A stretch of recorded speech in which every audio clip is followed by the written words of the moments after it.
जय श्री नारायण। चैत्र मास की पापमोचनी एकादशी व्रत कथा। युधिष्ठिर ने पूछा, भगवान, फाल्गुन शुक्ल पक्ष की आमल की एकादशी का महात्म्य मैंने सुना। अब चैत्र कृष्ण पक्ष की एकादशी का क्या नाम है, यह बताने की कृपा कीजिए।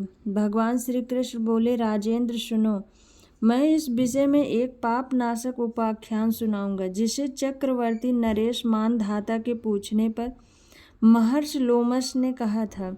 मानधाता बोले, भगवान, मैं लोगों के हित की इच्छा से यह सुनना चाहता हूँ कि चैत्र मास के कृष्ण पक्ष में किस नाम की एकादशी होती है, उसकी क्या विधि है तथा उससे किस फल की प्राप्ति होती है, कृपया ये सब बताइए। लोमश जी ने कहा, नृपश्रेष्ठ, पूर्व काल की बात है। अप्सराओं से सेवित चैत्र रथ नामक वन में, जहाँ गंधर्वों की कन्याएं अपने किंकरों के साथ बाजे बजाती हुई विहार करती हैं, मंजु घोषा नामक अप्सरा मुनिवर मेधावी को मोहित करने के लिए गई। वे महर्षि उसी वन में रहकर ब्रह्मचर्य का पालन करते थे। मंजु घोषा मुनि के भय से आश्रम से एक कोस दूर ही ठहर गई और सुंदर ढंग से वीणा बजाती हुई मधुर गीत गाने लगे। मुनि श्रेष्ठ मेधावी घूमते हुए उधर जा निकले और उस सुंदरी अप्सरा को इस प्रकार गान करते देख सेना सहित कामदेव से परास्त होकर बरबस मोह के वशीभूत हो गए। मुनि की ऐसी अवस्था देख मंजु घोषा उनके समीप आई और वीणा नीचे रखकर उनका आलिंगन करने लगे। मेधावी भी उनके साथ रमण करने लगे। कामवश रमण करते हुए उन्हें रात और दिन का भी भान न रहा। इस प्रकार मुनि जनोचित सदाचार का लोप करके अप्सरा के साथ रमण करते हुए बहुत दिन व्यतीत हो गए। मंजु घोषा देवलोक को जाने को तैयार हुई। जाते समय उसने मुनि श्रेष्ठ मेधावी से कहा, ब्राह्मण, आप मुझे अपने देश जाने की आज्ञा दीजिए। मेधावी बोले, देवी, जब तक सवेरे की संध्या न हो जाए तब तक मेरे ही पास ठहरो। अप्सरा ने कहा, विप्रवर, अब तक न जाने कितनी संध्या चली गई, मुझ पर कृपा करके बीते हुए समय पर विचार तो कीजिए। लोमश जी कहते हैं, राजन, अप्सरा की बात सुनकर मेधावी के नेत्र आश्चर्य से चकित हो उठे।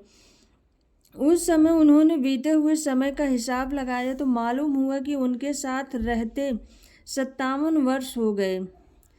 उसे अपनी तपस्या का विनाश करने वाले जानकर मुनि को उस अप्सरा पर बहुत क्रोध आया। उन्होंने शाप देते हुए कहा, पापनी, तू पिशाची हो जा। मुनि के शाप से दग्ध होकर वह विनय से नतमस्तक हो बोली, विप्रवर, मेरे शाप का उद्धार कीजिए।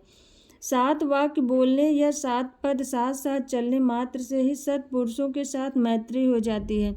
ब्राह्मण, मैंने तो आपके साथ अनेक वर्ष व्यतीत किए हैं, अतः स्वामीन, मुझ पर कृपा कीजिए। मुनि बोले, भद्रे, मेरी बात सुनो, यह शाप से उद्धार करने वाली है।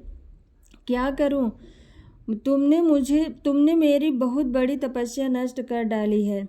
चैत्र कृष्ण पक्ष में जो शुभ एकादशी आती है उसका नाम है पाप मोचनी। वह सब पापों का क्षय करने वाली है। सुंदरी, उसी का व्रत करने पर तुम्हारी पिशाचता दूर होगी। ऐसा कहकर मेधावी अपने पिता मुनिवर च्यवन के आश्रम पर गए। उन्हें आया देख च्यवन ने पूछा, बेटा, यह क्या किया? तुमने तो अपने पुण्य का नाश कर डाला। मेधावी बोले, पिताजी, मैंने अप्सरा के साथ रमण करने का पातक किया है। कोई ऐसा प्रायश्चित बताइए जिससे पाप का नाश हो जाए। च्यवन ने कहा, बेटा, चैत्र कृष्ण पक्ष में जो पाप मोचनी एकादशी होती है उसका व्रत करने पर पाप राशि का विनाश हो जाएगा। पिता का यह कथन सुनकर मेधावी ने उस व्रत का अनुष्ठान किया।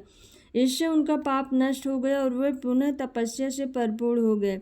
इसी प्रकार मंजु घोषा ने भी इस उत्तम व्रत का पालन किया। पाप मोचनी का व्रत करने के कारण वह पिशाच योनि से मुक्त हुई और दिव्य रूप धारिणी श्रेष्ठ अप्सरा होकर स्वर्ग लोक में चली गई। राजन, जो श्रेष्ठ मनुष्य पाप मोचनी एकादशी का व्रत करते हैं उनका सारा पाप नष्ट हो जाता है। इसको पढ़ने और सुनने से सहस्त्र गोदान का फल मिलता है। ब्रह्म हत्या, सुवर्ण की चोरी, सुरापान और गुरु पत्नी गमन करने वाले महापातक की भी इस व्रत के करने से पाप मुक्त हो जाते हैं। यह व्रत बहुत पुण्यमयी है।